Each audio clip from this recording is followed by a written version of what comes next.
have so many questions about their spiritual growth. How am I doing? What should I be doing? Is it happening as it should? Is it happening at all?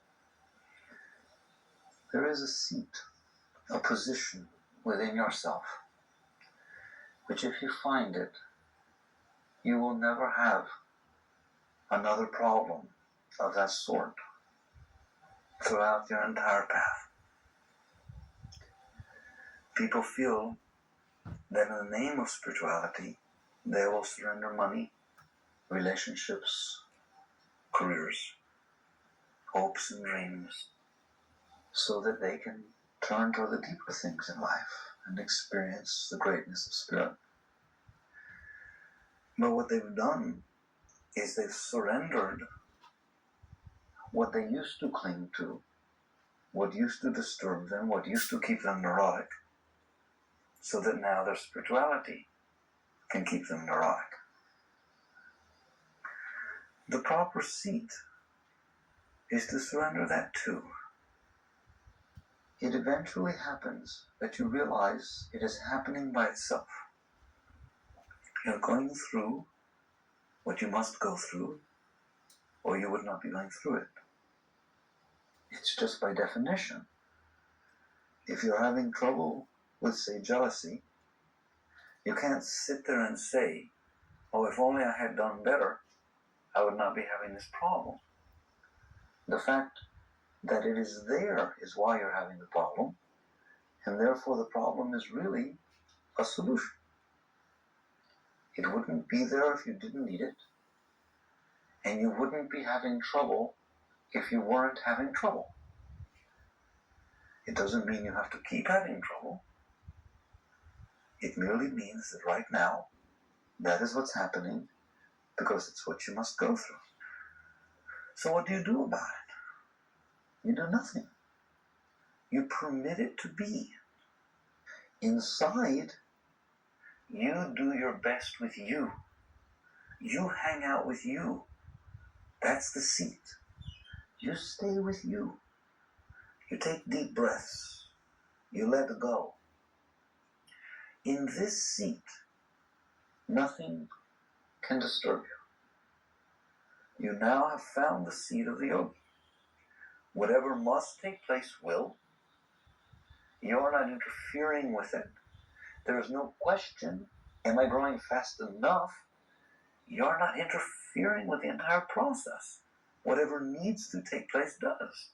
There are times for turmoil, and there are times for peace. There are times for disturbed emotions, and there are times for love and beauty.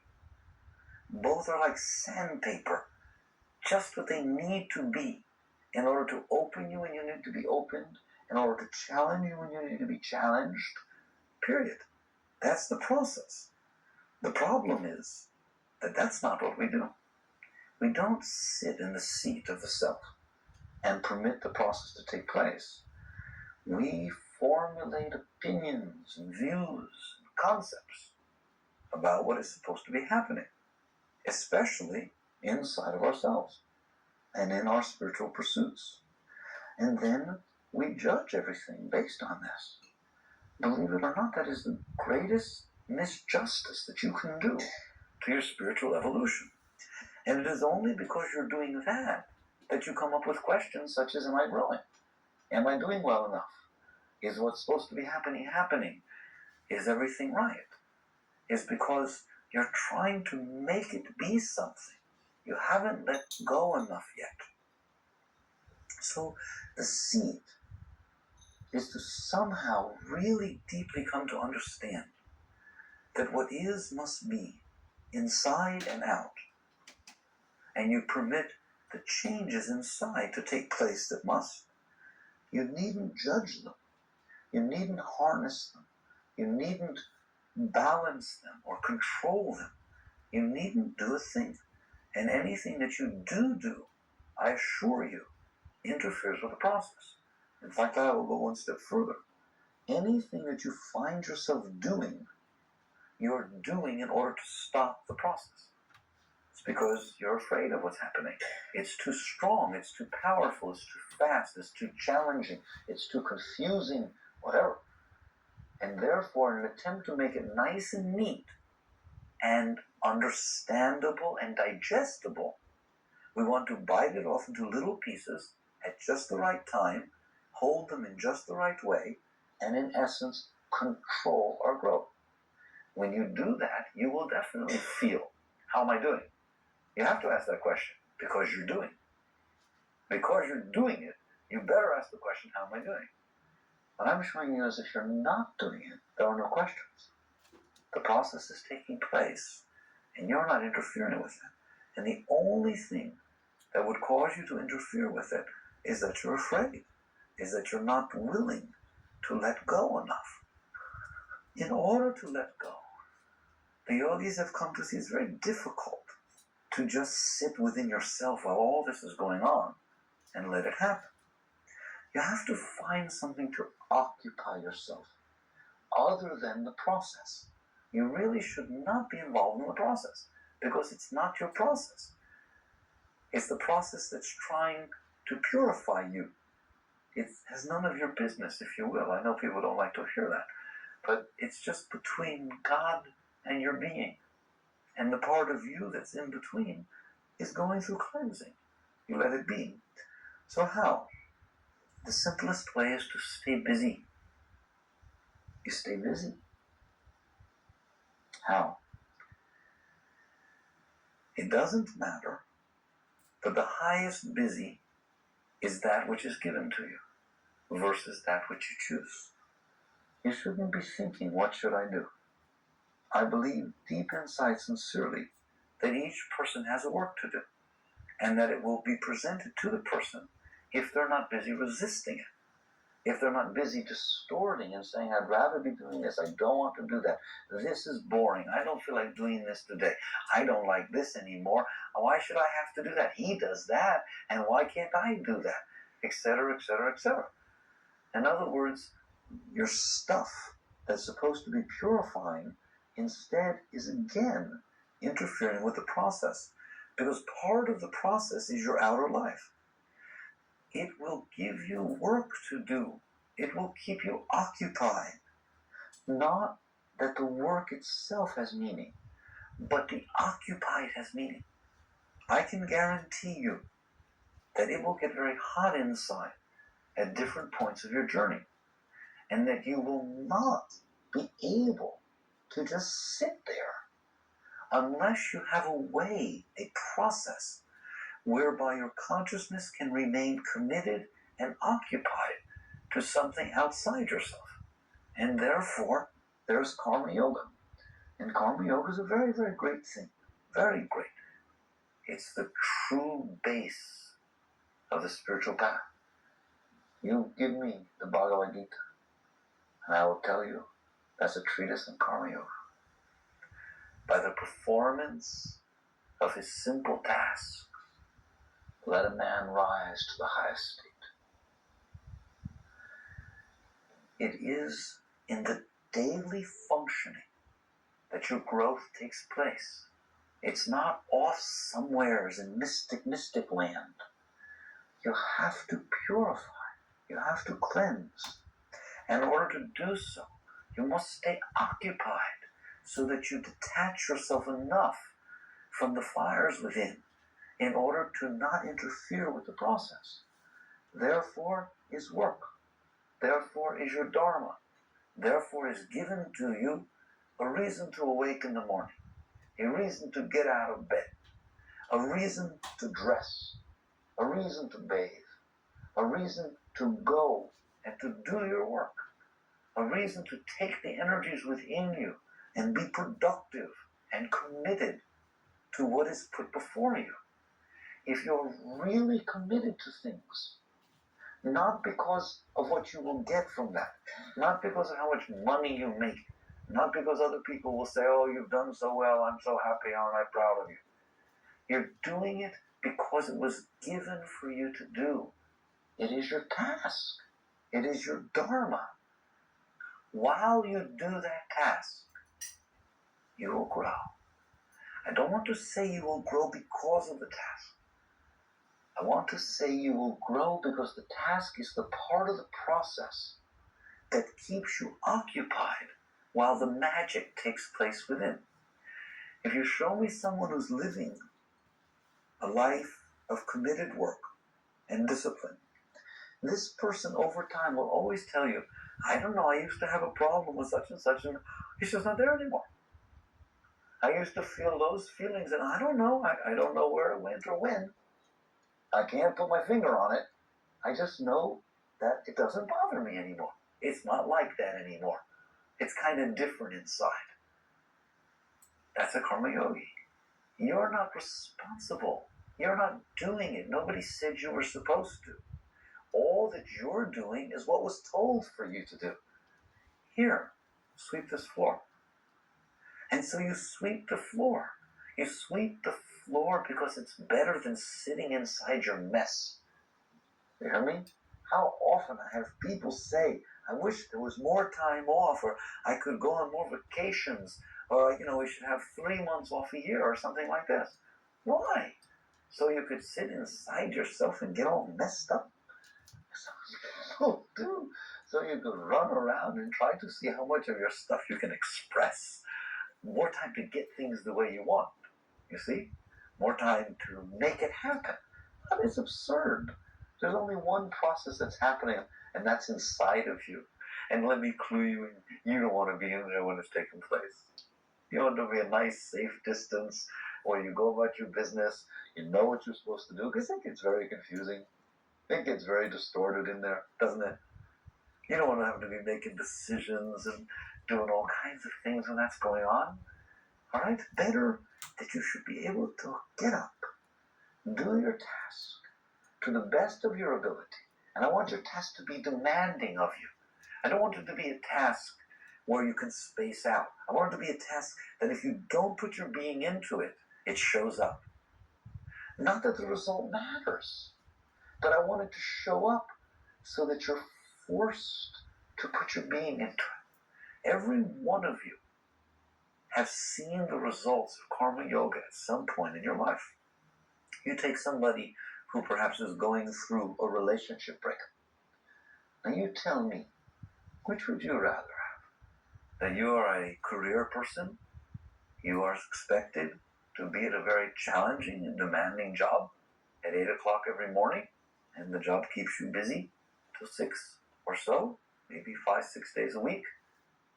And while you're going through these emotional problems and different traumas that go on inside, you have to go there. You have no choice. You have to drag yourself out of bed. You can't lie there and feel sorry for yourself. You can't lie there, drift off and think about how it could have been, or why did you do this, or what is he doing now, or what should you do, or anything. You have to do your work. Your work is in front of you. You must do this. You must write this. You must read this.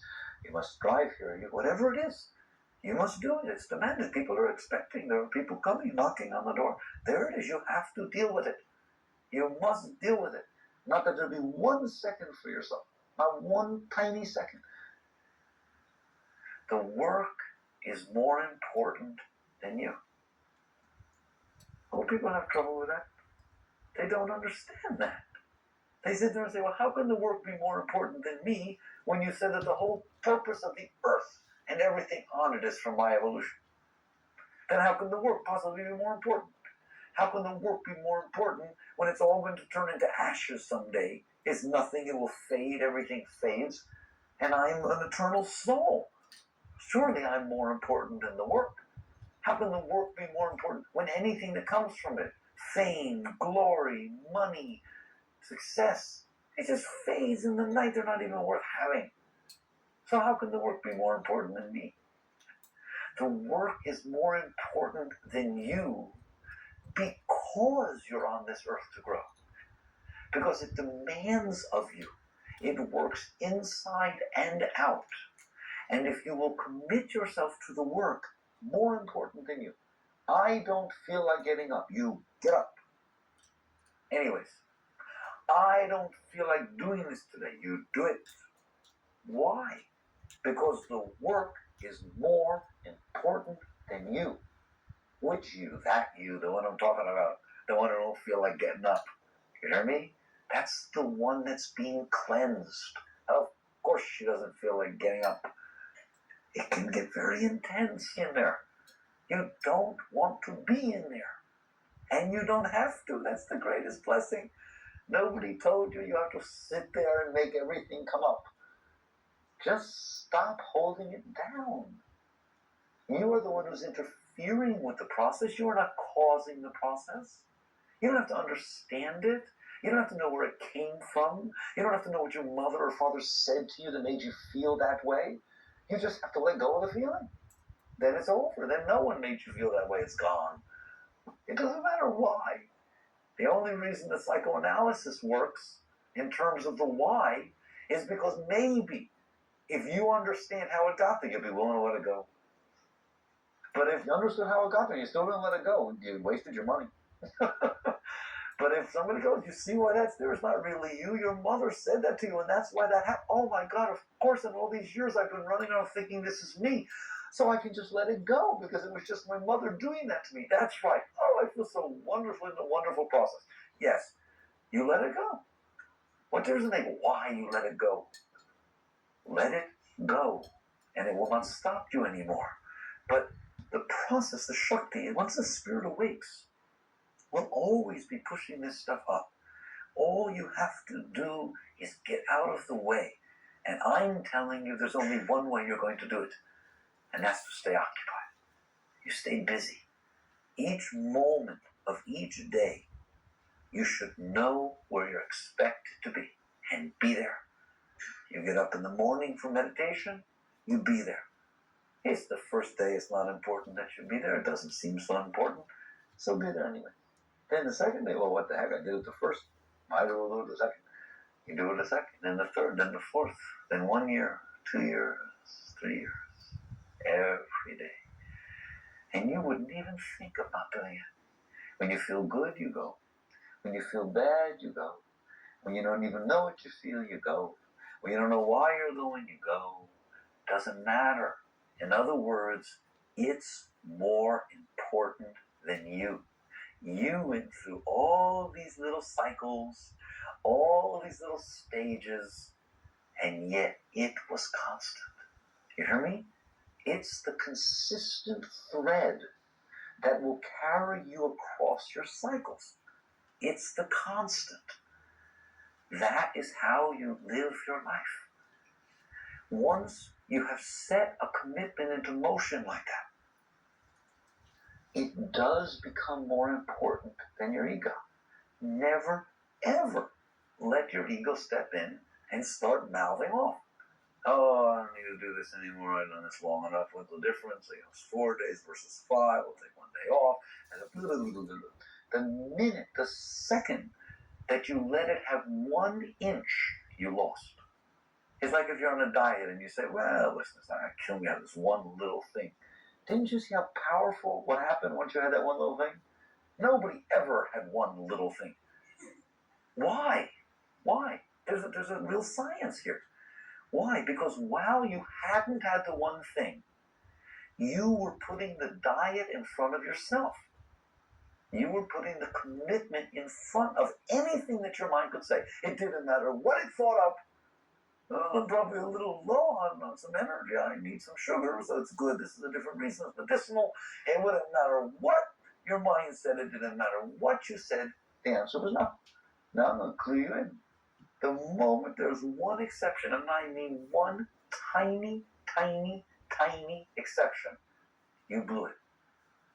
Because now it's not more important than you anymore. You, at least a part of you, were more important than it, than that commitment. And the minute you do that, you will slip. Won't you? You'll slip. Oh, you may come back up next time, but you're going to slip. Period. You put things in front of yourself because by putting them in front of yourself, they become your tool to growth. So you must believe and understand that these things are more important than you. And if meditation time becomes more important than you, and then work time becomes more important than you, I pray and I hope that you'll start to feel This is what I want to. My favorite thing is for ego to say, is when it starts saying, but where's my time? Well, what time is for me? But isn't this my life? When will I get to live my life? And I'm meditating and I'm working and I'm sleeping, and when will I get to live my life? I wanted to say that. What does it mean by that? It means something's missing and you're not letting me go out and find it. I mean, I used to be good and neurotic about this, and I got to try all different kinds of things, and it worked, but I got to try them, and it was very promising. Now I'm just doing the same thing all the time. It's just the same thing. How am I ever going to be happy? Because you already know the answer. You're going to be happy when it stops thinking that there's something to get outside of itself, and it hasn't found it yet, and so it needs time to go out and find it. There's nothing to find. The problem is that. The problem is you. And so you just take a deep breath and you go back to your work. A wise being understands that work is your best friend. And you put that, whether meditation work, whether it's business work, whatever it is, you put that in front of yourself. Now, people do see that. It's not so weird. If you have a child, I think most of you tend to put that child in front of yourself.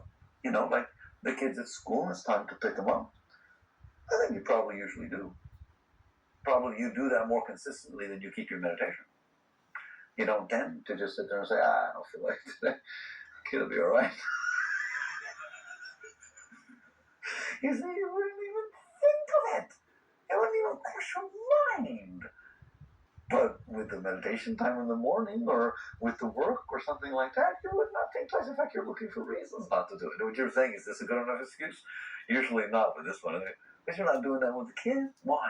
Because you put the kid in front of yourself. You know you do. And you do to such an extent that nobody even argues with you inside. Your mind doesn't argue the whole time you're going to pick up the kid. I really shouldn't have. This is ridiculous. Why do I have to do this? You know, that's all I can say, is you know that that's more important than you. You know that your dharma. You know that your responsibility. You know that that's what you're to be doing at this moment. But if you will do that with your work, if you will do that with getting up, if you will do that with your meditation, if you will do that with everything, the joy that you get from serving a child and bringing a child up, you will get from every single moment of your life. And nothing inside of you will any longer be saying, when can I be happy? Why can't I do this? You'll be happy in everything you're doing. Commit yourself to what's in front of you, as if you were doing it for God, because you are. Because that's what it gave you to do. No task is trivial. None. If you wash your body, my God, it's not your body. You didn't make it, did you? You don't know how to keep it together. You don't know anything. It was a gift that was given to you. Wash it as though you were washing something God made, because He did. And all of a sudden, the act of washing is spiritual. The act of getting up and going to meditation is much more spiritual than meditating. You're going to find that someday. The commitment inside of you that drives you to do it every day will take you to God more certainly than the meditation itself. Period. And no one would argue that. Because you're letting go of yourself. It doesn't matter what happens in meditation.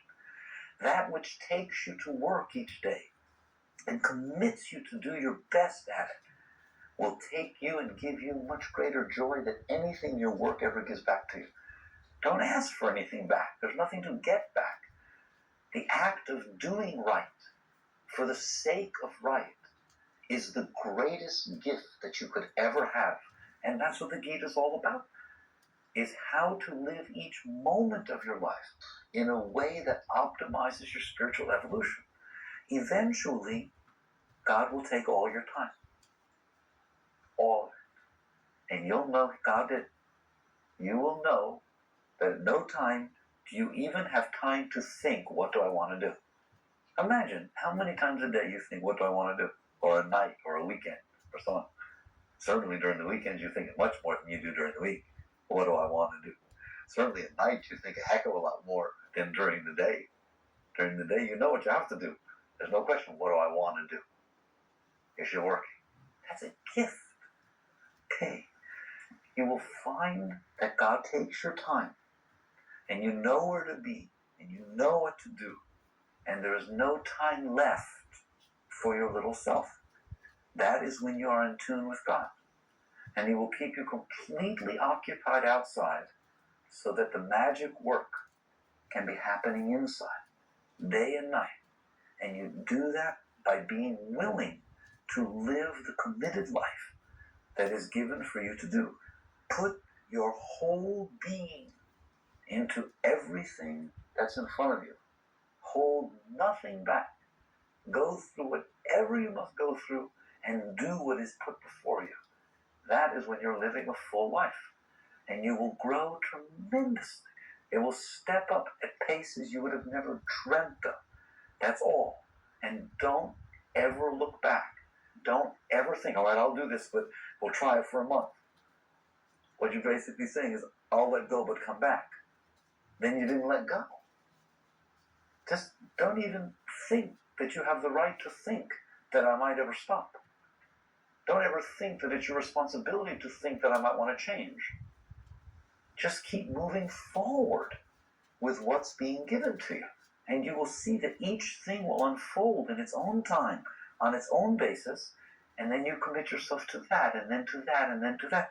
And pretty soon, not only do you have no time, but you realize that everything before you, behind you, above you, below you, was given to you from God. It was just, life did it. There's no more you around here. It's all just the reflection of what life did. And you're free. You're free. All you're going to do is do what's put before you. You're free to put your whole heart into it, to do the best at whatever you're doing without thought of reward or failure or anything. Now you're growing. That's the seed I was talking about. That's the seed of a great one. You let go. Let the process take place. It's none of your business. What should you be doing? What was given for you to do. And it sure as heck wasn't to grow spiritually, because you wouldn't even know where to start. What if I walked in and said, okay, grow spiritually? What? What'd you say? Okay, know God. What? What kind of an absurd statement is that? Where do you start? If someone walks up to you and says, here, nail this together. Hey, I know how to do that. Okay, I'll do that. Good. You do that, and I assure you God will do the rest at a level you would never dream of. So don't look back. Don't stop. Just bury your being into what life has given you to do. Don't worry about money. Don't worry about relationships. Don't worry about age. Don't worry about anything. Just be willing to put your whole being into what was given for you to do. And you're going to grow tremendously.